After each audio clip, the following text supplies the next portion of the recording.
வணக்கம் மக்களே. திமுகவில் ஸ்டாலினுக்கு அடுத்து யார் மாஸ் லீடர்? உதயநிதி கிடையாது, இவர்தான் சொல்லி வெளியான பரபரப்பான ஒரு கருத்து கணிப்பை பற்றி தான் இந்த தொகுப்பில் விரிவாக பார்க்கலாம் வாங்க. லயோலா கல்லூரி முன்னாள் மாணவர்கள் அமைப்பான IPDS அரசியல் களத்தில் தமிழ்நாடு மக்களின் மனநிலை குறித்து கருத்துக்களை நடத்தி வருவது வழக்கம்னே சொல்லலாம். தற்போது சட்டமன்ற தேர்தல் நெருங்கி கொண்டிருப்பதால் கருத்து கணிப்பு ஒன்றை நடத்தி அதனுடைய முடிவுகளை வெளியிட்டுள்ளது. அதில் முதல்வர் ஸ்டாலின் 2026 தேர்தலில் போட்டியிட்டு முதல்வராக வாய்ப்பு உள்ளதா என்ற கேள்விக்கு 55% பேர் ஆம் என்றும் 29% பேர் இல்லை என்றும் கருத்து தெரிவித்துள்ளனர். முதல்வராக வாய்ப்புள்ள தலைவர்கள் குறித்த கேள்விக்கு முதல்வர் ஸ்டாலின் அவர்கள் முதலிடத்தில் உள்ளார். அதேபோல திமுகவின் அடுத்த தலைமை குறித்த கேள்வியும் சர்வேயில் இடம்பெற்றுள்ளது. அதன்படி திமுக தலைவர் ஸ்டாலினுக்கு பிறகு திமுகவில் அந்த இடத்தை நிரப்ப தகுதி பெற்றவர்கள் யார் என்ற கேள்விக்கு கருணாநிதியின் மகளும் ஸ்டாலினின் சகோதரியுமான திமுக MP கனிமொழிக்கு 41% ஆதரவு கிடைத்துள்ளது. ஸ்டாலினின் மகனும் துணை முதல்வருமான உதயநிதி ஸ்டாலினுக்கு 36% ஆதரவும், ஸ்டாலின் மருமகனான சபரீசனுக்கு 13% ஆதரவும் கிடைத்துள்ளது.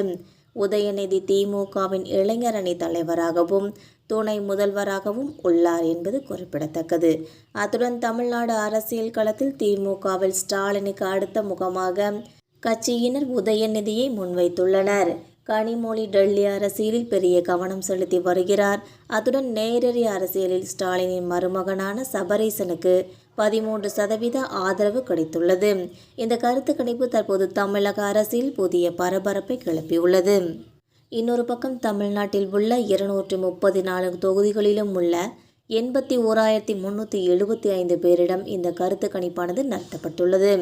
இந்த முடிவுகளை இந்த அமைப்பு இன்று வெளியிட்டுள்ளது. இதில் தமிழ்நாடு முதலமைச்சராக மீண்டும் MK ஸ்டாலின் தான் வருவார் என்றும் பெரும்பாலானோர் தெரிவித்துள்ளனர். MK ஸ்டாலின் 2026 தேர்தலில் போட்டியிட்டு முதல்வராக வாய்ப்புள்ளதா என்ற கேள்விக்கு 55% பேர் ஆம் என்றும் 29% பேர் இல்லை என்றும் கருத்து சொல்ல விருப்பமில்லை என 16% பேரும் தெரிவித்துள்ளனர். முதல்வராக வாய்ப்புள்ள தலைவர்கள் குறித்த கேள்விக்கு முதல் இடத்தில் MK ஸ்டாலின் அவர்கள் உள்ளார். புதிய அரசியல் வரவான தமிழக வெற்றிக் கழகம் கட்சியின் தலைவரும் நடிகருமான விஜய் 2ஆம் இடத்தை பிடித்துள்ளார். தற்போதைய எதிர்க்கட்சி தலைவரும் அதிமுக பொதுச் செயலாளருமான எடப்பாடி பழனிசாமி அவர்கள் 3ஆம் இடத்திற்கு தள்ளப்பட்டுள்ளார் என்பது குறிப்பிடத்தக்கது.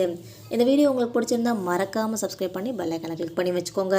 அப்போ தான் நம்ம போகிற ரெகுலர் வீடியோக்கள் உடனுக்குடன் நோட்டிஃபிகேஷனை வந்து சேரும். தேங்க்யூ.